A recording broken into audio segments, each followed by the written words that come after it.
감사는 믿음의 열매다라는 제목을 가지고 하나님의 말씀을 나누려고 합니다. 추수감사절을 앞두고 우리는 보통 감사할 조건들을 찾습니다. 올 한 해 하나님께서 우리에게 베푸신 은혜가 무엇일까? 하나님께 어떤 감사를 올려드려야 할까? 우리는 생각을 하게 됩니다. 그런데 사실 우리가 경험하는 현실을 들여다보면 늘 감사하는 일만 있는 것은 아닙니다. 감사보다 걱정할 것이 더 많아 보이고 은혜보다도 무거운 짐이 더 무겁게, 더 크게 느껴질 때가 많습니다. 그래서 어떻게 보면 추수감사주일이라고 해서 감사해야 하니 억지로 감사해야 할 제목을 찾는 우리의 모습을 보면서 실소할 때가 있습니다. 오늘 우리가 읽었던 하박국 3장은 추수감사주일 전주를 준비하면서 그 전주에 우리에게 중요한 질문을 던지고 있습니다. 우리는 언제 감사해야 하는가? 우리에게 어떤 풍성함을 하나님께서 주실 때 그때 감사하는 것인가? 내가 하고 있는 일들이 잘 풀려질 때 그때 감사하는 것인가? 오늘 우리가 읽었던 하박국의 노래를 보면 감사의 본질이 무엇인지를 말씀하고 있는데요. 오늘 이 말씀을 통해서 우리가 하나님 앞에 올려드려야 하는 그 감사가 어떤 상황의 산물이 아니라, 그러니까 어떤 상황이나 조건이 맞아야 우리가 감사할 수 있는 것이 아니라 믿음의 열매임을 함께 확인하는 시간 되기를 바랍니다. 그래서 감사가 어떤 것이 우리에게 주어지기 때문에, 내가 어떤 것을 누리기 때문에 할 수 있는 것이 아니라 우리의 믿음의 열매로 나타나는 것임을 기억하는, 깨닫는 복된 시간 되시기를 바랍니다. 그래서 오늘 말씀을 통해서 저는 세 가지를 살펴보려고 합니다. 하나님께서 우리에게 주신 그 첫 번째 진리는 감사는 상황이 아니라 하나님에 대한 신뢰에서 시작된다라는 사실입니다. 하박국 3장 17절을 보면요, 당시 이스라엘 백성들의 사회 전체 경제 구조를 보여주는 구절을 맞이하게 됩니다.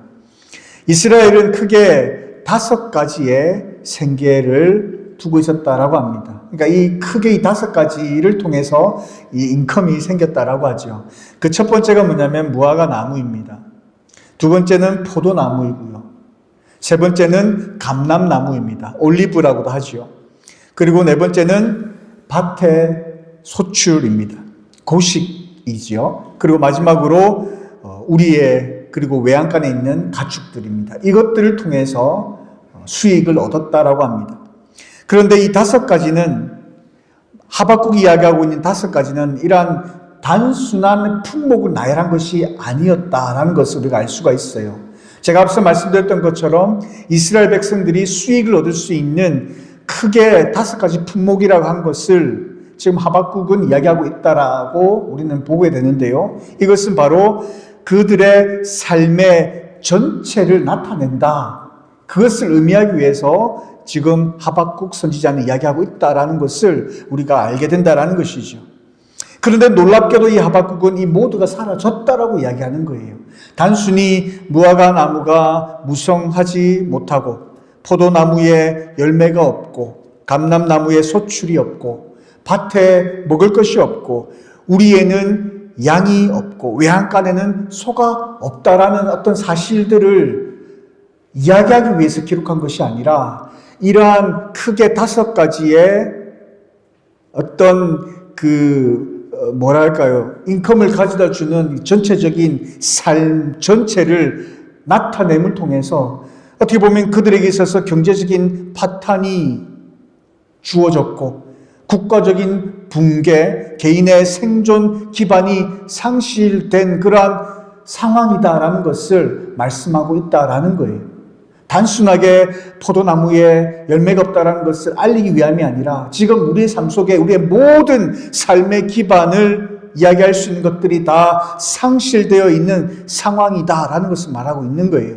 그러함에도 불구하고 나는 하나님을 찬양한다라는 말씀입니다.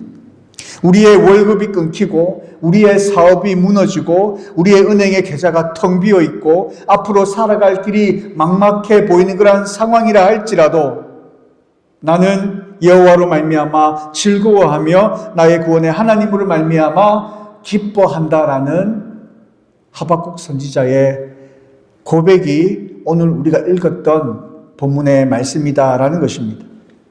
이 말씀을 들여다보니 하박국 선지자의 이 감사는 절대로 그 현실의 풍성함에서 온 것이 아님을 우리가 알 수가 있다라는 것이죠.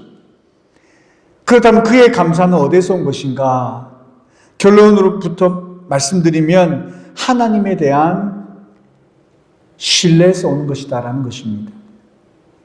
하박국은 눈앞에 아무것도 없을 때 오히려 더 분명하게 하나님을 바라보고 있습니다. 하박국은 현실을 부정한 것이 아니었어요. 현실을 정확하게 직면한 이후에 그 현실 그 위에 하나님 앞에 내려놓고 있다라는 것입니다. 감사는 현실을 도피하는 것이 아니라 하나님 중심으로 현실을 바라보고 해석하는 것이다라는 것을 우리는 말씀을 통하여 보게 된다라는 것입니다. 그래서 우리도 감사해야 되는 그 이유가 우리에게 주어진 상황, 현실에서 찾으려 하는 것이 아니라 하나님이 누구이신가에서 우리는 찾아야 된다라는 사실이에요. 바로 이 지점에서 우리는 다윗의 고백을 떠올리게 됩니다. 시편 63편의 배경은요, 다윗이 왕궁에서 편히 있을 때 기록했던 말씀이 아닙니다. 그의 아들이었던 압살롬의 반역에 의해서 도망쳤던 시기에 기록한 말씀이라는 것이죠. 그는 왕위를 잃어버렸습니다. 가족은 흩어져 버렸습니다. 몸을 숨기며 하루하루 버티며 살아갈 수밖에 없었던 그러한 상황에 놓여 있었습니다. 그의 왕의 그러한 권력도, 안전도, 미래의 보장도 사라진 그러한 상태였습니다. 눈앞의 현실을 보면 감사할 수 있는 조건이 없는 그러한 상황이었습니다. 어떻게 그 상황 속에서 찬양할 수 있겠느냐라는 거죠. 광야의 한복판에서 다윗은 그에게 처해 있는 현실을 바라보았지만 그 현실을 붙든 것이 아니라 하나님을 붙들었어요. 그가 바라본 것은 왜 나에게 이러한 일이 벌어졌는가 라며 질문을 던진 것이 아니라 그는 하나님을 바라보며 하나님이 어떠한 분이신가를 그는 직시했다라는 것입니다. 그래서 그는 왕좌를 잃어버리고 도망치는 그러한 처지에 있었지만 주의 인자하심이 생명보다 나음으로 내 입술이 주를 찬양하리이다. 이러한 고백을 할 수 있었다라는 것입니다. 다윗의 현실은 무너졌습니다. 그러나 하나님의 사랑은 절대로 무너지지 않는다는 사실을 그는 깨달았고 알았고 그 하나님을 바라봄으로 그가 처해 있는 현실을 해석해 내었다. 그래서 그가 처해 있는 그 현실 속에서 그가 그 현실을 해석했던 그 기준은 무엇이었는가? 바로 하나님이셨다. 그가 생각했던, 그가 믿었던, 그와 함께 하셨던 하나님이었다라는 사실입니다. 하박국이 지금 그렇습니다. 그는 열매가 없었어요. 그가 이야기했던 그 나무에 아무런 열매가 없었습니다. 가축이 없었습니다. 그의 삶의 모든 기반이 무너진 그 현실을 그는 그대로 인정했습니다. 그러나 그 현실을 절망함으로 해석한 것이 아니라 하나님을 바라보며 그 현실을 다시 해석해낸 것입니다. 그래서 그는 그런 고백을 합니다. 나는 여호와로 말미암아 즐거워하며 나의 구원의 하나님으로 말미암아 기뻐하리로다.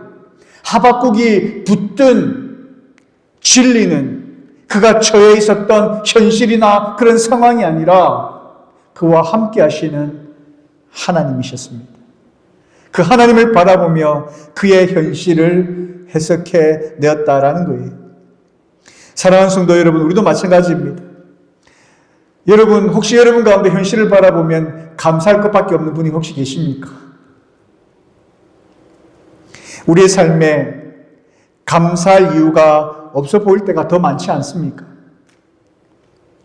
그러나 우리는 현실을 바라보지 않고 하나님을 바라본다면 우리가 찬양할 수 없는 그 순간에도 우리가 찬양할 수 있는, 감사할 수 있는 근거가 항상 있다라는 사실을 깨닫게 된다라는 사실입니다. 여러분은 어디를 바라보고 계십니까? 여러분이 처해 있는 현실을 바라보고 계십니까? 아니면 여러분과 함께 하시는 위대하신 하나님을 바라보며 살아가고 계십니까? 우리가 현실을 바라보면 이것저것 계산할 수밖에 없어요. 그러나 하나님을 바라보면 소망이 있고 길이 보인다라는 사실입니다. 여러분, 하나님을 바라봐라는 것은 단순히 현실을 외면하라는 것이 아닙니다. 현실을 외면하고 그냥 낭만적인 그러한 감정을 가져라, 이런 것이 감사다라고 이야기하는 것이 아니라는 거예요. 어떠한 상황이 좋아지지 않는 그러한 상황이라 할지라도 내가 의지하는 모든 것들이 흔들리는 그런 순간이라 할지라도 하나님을 바라봄으로 흔들리지 아니하는 변함없는 나의 힘이 되시는 그 하나님을 바라봄으로 그 안에서 감사하라라는 말씀이에요. 그러기에 우리가 감사한다는 것은 신앙의 선택인 것입니다. 어떠한 조건 때문에 하는 것이 아니라 하나님을 바라보는, 내가 하나님을 바라보겠노라라고 선택하는 믿음의 선택인 것입니다. 우리가 감사하지 못한 이유는요, 상황 때문이 아닙니다. 우리의 시선이 여전히 현실에 묶여져 있기 때문이다라는 사실입니다. 그러기에 하나님께서는 오늘 말씀을 통하여 우리에게 이렇게 도전하십니다. 너의 눈은 어디를 향하고 있느냐? 나를 바라보아라. 하나님께서 우리에게 주시는, 도전하시는 말씀입니다. 상황을 바라보면 낙심이 찾아옵니다. 사람을 바라보면 실망이 됩니다. 내 자신을 바라보면 불안만 쌓입니다. 그러나 하나님을 바라보면 비로소 가능이 아니라, 감사가 가능한 가능성이 보이는 것이 아니라 현실이 된다는 사실을 기억하시기를 바랍니다. 그러기에 감사는 우리가 사는 이 삶의 그 현실의 어떤 변화, 나아졌을 때 시작되어지는 것이 아니라 하나님을 바라보는 그 순간 감사가 시작되는 것입니다. 그러기에 하나님을 신뢰하시기를 바랍니다. 그 순간 감사가 시작되기 때문에 그렇습니다. 두 번째 감사는 하나님이 나의 힘이시다라는 고백에서 나옵니다. 우리가 앞서 감사의 출발점이 무엇인가를 살펴보았다고 한다면, 그렇다면 그 감사의 근거가 무엇인가라는 것이죠. 우리의 감사의 근거는 바로 하나님이십니다. 18절에 보면 하박국은 나는 여호와로 말미암아 즐거워하며 라고 선언합니다. 그리고 19절에 그 이유를 명확히 밝히는데요. 주 여호와는 나의 힘이시라. 주 여호와는 나의 힘이시라. 지금 하박국이 처해 있는 현실이 어떻습니까? 자신의 힘으로 도저히 버틸 수 없는 그러한 상황을 직면하고 있습니다. 농작물이 사라졌어요. 가축들이 없어졌습니다. 경제가 무너졌습니다. 국가의 미래가 흔들리는 그런 현실 속에 그는 처해 있었습니다. 그러나 그가 붙들 수 있었던 그 한 가지가 무엇이었는가? 바로 하나님이 나의 힘이시다라는 거였어요. 하나님이 나의 힘이시다. 내 능력의 근원이 바로 하나님이시다라는 것이었습니다. 그의 믿음은 아무런 근거가 없었던 것이 아니라 그의 믿음의 그 근거는 바로 하나님이셨다라는 것입니다. 내가 여전히 살아있는 이유는, 내가 여전히 이런 상황 속에서 서 있고 지탱할 수 있는 이유는 내가 가진 것이 아니라, 내가 가지고 있는 어떤 것이 아니라 바로 나와 함께 하시는 하나님 때문이다라는 고백이다라는 것이죠. 이어서 이렇게 고백합니다. 여호와께서 나의 발을 사슴과 같게 하사 높은 곳으로 다니게 하시리라. 여러분, 나의 발이 사슴과 같게 하사, 이 사슴이 이렇게 이쁘게 뛰는 모습 보면서 시적으로 표현하는 그런 말씀으로 우리가 생각할 수 있는데요. 그게 아닙니다. 제가 한 번씩 새벽기도 이렇게 나오면요, 사슴이 이렇게 있다가 놀라서 도망가는 모습을 보게 됩니다. 여러분, 우리 교회 주변에 이렇게 숲이 있잖아요. 여러분, 이 숲을 여러분 전력 질주할 수 있습니까? 여러분 전력 질주할 수 있을까요? 못하죠. 왜 못합니까? 그게 보면 뭐 나무도 있고 여러 가지 장애물들이 많이 있잖아요. 아마 뛰다 보면 걸려 넘어질 거예요. 그런데 희한하게 사슴은 절대로 넘어지지 않습니다. 차에 부딪히지 않는 한. 한 번씩 나와가지고 그래서 문제지만 숲에 있을 때는 뛰어다닐 때에 절대로 넘어지지 않습니다. 왜 그럴까요? 잘 모르겠습니다. 하나님 그렇게 만드신 것 같아요. 근데 하박국 선지자는 그것을 본 것 같아요. 여러분, 요즘에 그 유튜브 보시면 양들이 그 절벽에 이렇게 매달려 있는 거 혹시 보신 적 있으세요? 그 바위에 그 조각난 그 조그만한 그 틈을 디디고 서 있잖아요. 그걸 기어 올라가요. 너무 신기한데요. 그런 모습을 본 거예요. 굉장히 위태한 지형이지만 넘어질 것처럼 미끄러질 것처럼 보이지만 미끄러지지 아니하고 뛰어다니는, 흔들림 없이 넘어지지 않고 뛰어다니는 그 사슴의 모습을 바라보면서 이야기하는 거예요. 우리가 처해 있는 현실은 위험하지만 우리의 발은 흔들리지 않는다. 하나님께서 우리를 지키시고 보호하신 그러한 사슴의 그 발을 상징하며 이야기하고 있는 것입니다. 하박국은 현실은 흔들릴지라도 하나님이 힘이 되시면 내 발은 흔들리지 않습니다라는 고백이에요. 힘의 근거가 바로 현실에서 주어지는 그 안정감이 아니라 살아계신 하나님이시다라는 고백이다라는 것입니다. 그러하기에 나는 감사할 수밖에 없습니다라는 고백이에요. 바울도 비슷한 고백을 합니다. 빌립보서 4장 11절에서 13절에 보면요. 지금 바울이 감옥에 갇혀 있는 상황이거든요. 경제적으로도 궁핍하고 미래도 불확실한 그런 상황입니다. 그런 상황 속에서 이렇게 이야기합니다. 나는 궁핍해도 처할 줄 알고 풍부해도 처할 줄 알아 일체의 비결을 배웠노라. 내게 능력 주시는 자 안에서 내가 모든 것을 할 수 있느니라. 바울이 감옥에서 불확실한 미래를 바라보면서 이런 고백을 했다라는 거예요.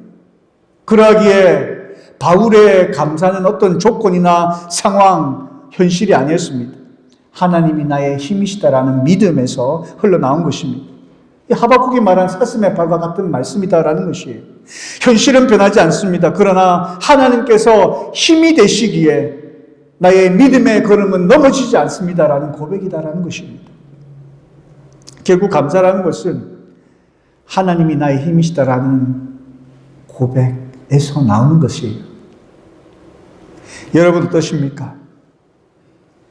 여러분, 우리가 감사가 나올 수 있는 것은요, 하나님이 나의 힘이시다라는 이러한 고백, 이 고백에서 나오는 것입니다.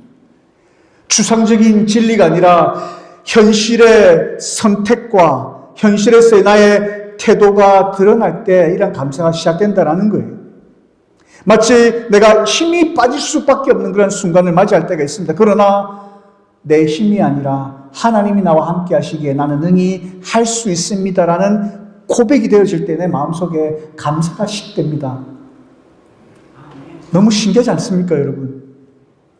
내 상황이 변하지 않아요. 힘들어요. 어려워요. 넘어질 수밖에 없어요. 그러나 힘든 순간에 내가 하나님 앞에 고백으로 하나님이 나의 힘이 되시기에 나는 할 수 있습니다라고 고백할 때에 내 마음속에서 내 상황이 변하지 않지만 내 마음 깊은 곳에서 감사가 올라온다라는 거예요.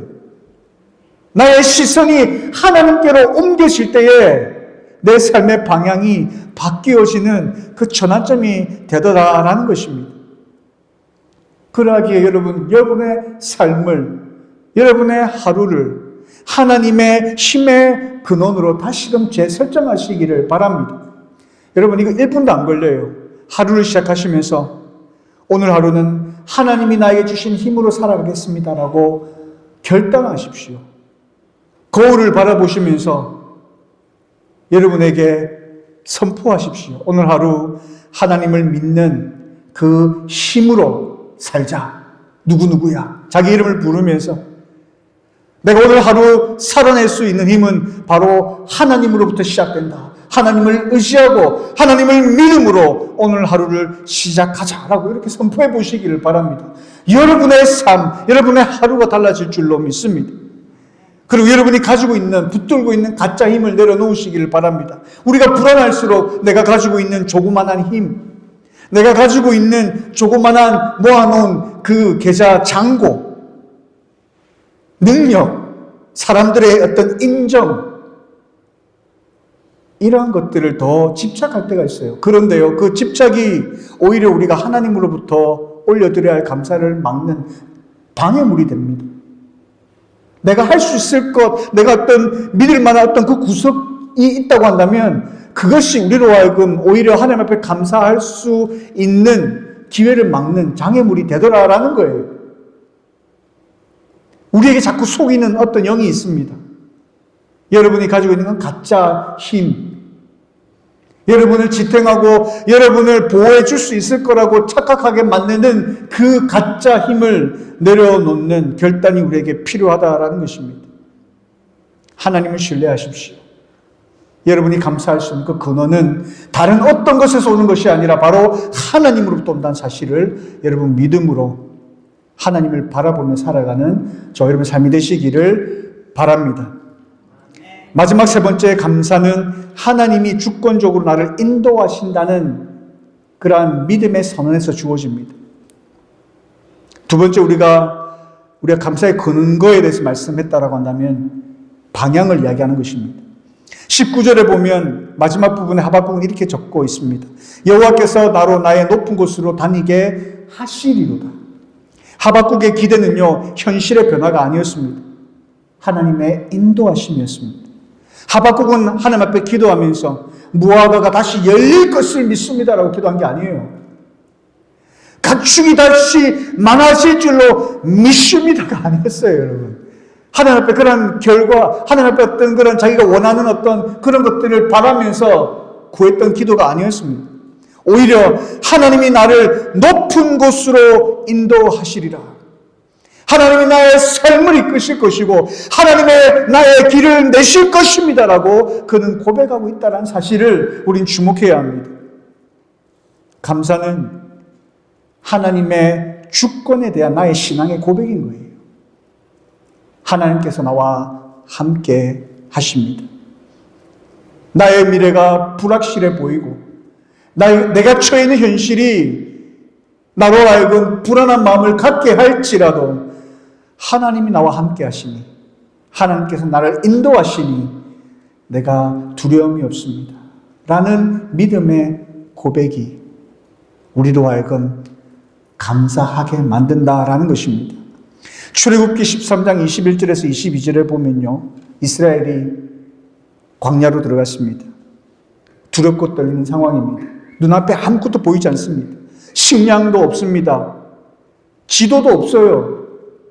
자기들을 보호할 수 있는 어떤 보호막도 없습니다. 그런데 하나님이 이렇게 말씀하셨습니다. 여호와께서 그들 앞에서 가시며 낮에는 구름 기둥으로 밤에는 불 기둥으로 인도하시니라. 이스라엘 백성들이 감사를 드렸던 이유가 무엇입니까? 광야가 갑자기 좋아졌습니까? 상황이 그들로 하여금 먹을 것이 풍성하게 내어놓는 땅으로 바뀌었습니까? 아니었습니다. 하나님이 앞서 가시는 분이라는 사실을 그들이 믿었기 때문에 감사할 수 있었다라는 거예요. 하박국도 똑같습니다. 열매가 없다 할지라도 하나님이 나를 높은 곳으로 인도하시리라 라는 믿음이 그의 감사의 근거가 되었던 것입니다.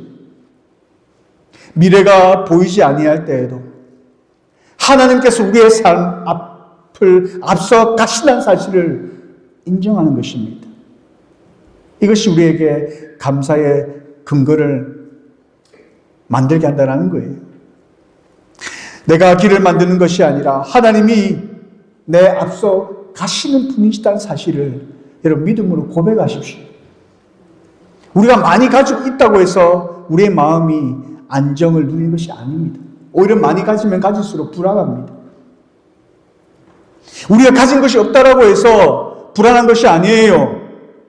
불안할 수도 있겠죠, 어느 정도는. 그러나 하나님이 함께 하신다면요, 그런 마음이 사라지는 겁니다. 하나님이 나의 삶을 인도하실 것이기에.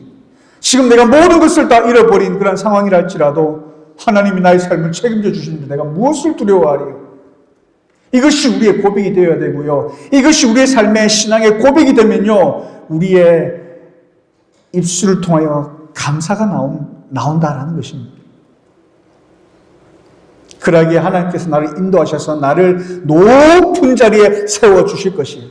하나님께서 나를 통하여 많은 것을 풍성히 가질 수 있도록 해주실 것이야 라는 어떤 그 결과에 주목하지 마시고요.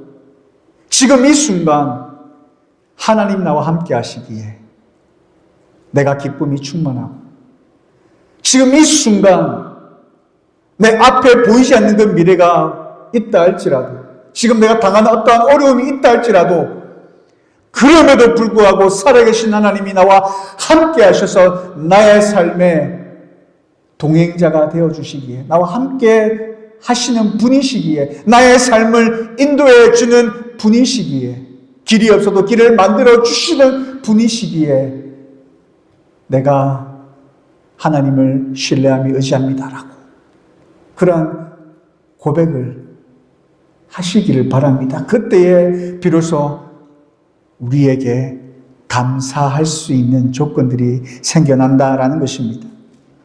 닫힌 문 앞에서도 하나님은 항상 일하십니다. 침묵하시는 것처럼 보이셔도 하나님은 일하고 계십니다. 우리의 삶에 크고 작은 어떠한 결정을 내려야 하는 그 순간에도 하나님께서는 이미 준비하고 계시다는 사실을 기억하시기를 바랍니다. 그래서 우리는 두려워할 것이 없습니다. 염려할 것이 없습니다. 불안해할 것이 없습니다. 왜냐하면 하나님 우리와 함께 하시기 때문에 그렇습니다. 그러하기에 하나님께서 나를 이끄시는, 나를 인도하신다는 그 믿음이 우리의 현실을 재해석할 수 있는 힘을 주는 것이고요. 그 순간 우리는 감사할 수 있고, 상황을 뛰어넘어 우리의 삶 속에 실제로 감사가 흘러나오게 된다라는 사실입니다. 사랑하는 성도 여러분, 하박국 선지자는 감사할 수 있는 조건이 없어도 감사했습니다. 그 이유가 무엇이었는가 살펴보았더니 그의 믿음의 열매 때문이었더라라는 거예요. 상황이 아니라 하나님을 신뢰했기 때문에 그는 감사할 수 있었고, 하나님이 그의 힘의 근거이셨기 때문에 그는 감사할 수 있었고, 그리고 하나님께서 그의 삶을 인도해 주시는 분이심을 그가 믿었고 고백했기에 그의 입술을 통하여 찬양이, 감사의 찬양이 흘러나올 수 있었다라는 사실입니다. 우리는 어떤 삶을 살아가야 할까요? 이제 추수감사절을 한 주간 앞두고 있습니다. 이 한 주간 우리가 준비하면서 하나님 나에게 어떤 은혜를 베푸셨는가, 물론 그것도 중요합니다. 하나님께서 나에게 베푸신 그 사랑, 감사함으로 하나님께 감사하는 것도 굉장히 중요하지요. 그것보다도 저는 여러분에게 도전하고 싶은 것이 우리가 감사할 수 있는, 감사를 가능하게 하는 그 믿음의 뿌리를 다시 세우는 그런 기간이 되었으면 좋겠다라는 것입니다. 여러분, 우리가 하나님을 바라보게 된다고 한다면 거기서 우리는 감사가 시작되는 것입니다. 하나님이 여러분의 힘의 근거가 되신다라는 고백을 하실 수 있다라고 한다면 우리는 늘 어떠한 상황 속에서도 감사할 수밖에 없는 삶을 살아갈 수 있게 됩니다. 그리고 하나님께서 친히 우리의 삶을 인도하시는 분이시다는 사실을 여러분이 깨닫고 여러분이 입술로 고백한다고 한다면 그 자리가 바로 감사할 수밖에 없는 자리가 된다는 사실을 기억하시고 여러분의 삶이 감사하는 것으로 넘쳐나는 그런 복된 삶을 살아가는 저 여러분의 삶이 되시기를 주님의 이름으로 축원드립니다. 우리 주신 말씀 생각하면서 하나님 앞에 믿음으로 찬양하는 시간 갖도록 하겠습니다. 제가 방금 이 찬양하면서 이런 생각이 들어요. 우리가 깊은 바다를 바라보면서 거친 파도를 보면서 때로는 하나님 앞에 하나님 왜 이러한 바다를, 이러한 파도를 제게 허락하셨습니까? 라고 의아해하며 하나님 앞에 어떻게 보면 불평할 수도 있는 그런 삶을 살아왔을지 모르겠습니다. 그런데 오늘 말씀과 이 찬양과 함께 연결되면서 저 깊은 바다가, 저 거친 파도가 은혜의 자리였구나 라는 생각이 들었습니다.